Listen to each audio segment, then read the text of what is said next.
વિશ્વભરમાં corona virus સંક્રમણ વખતે લોકોને વેક્સિન ઉપલબ્ધ કરાવવાની કંપની એસ્ટ્રાઝેનેકા વિશ્વભરમાંથી કોરોના વેક્સિનનો સ્ટોક પરત મંગાવ્યો છે.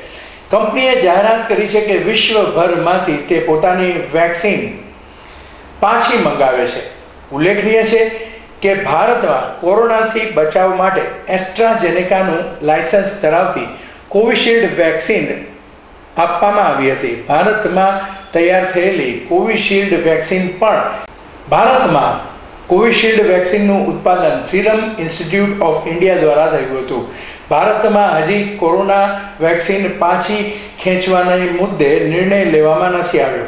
ધ ટેલિગ્રાફના અહેવાલ મુજબ એસ્ટ્રાઝેનેકાએ દાવો કર્યો છે કે વેક્સિનની અપડેટ આવૃત્તિ ઉપલબ્ધ છે. તેવામાં વેક્સિનના જૂના સ્ટોકને પરત મંગાવવામાં આવ્યો છે.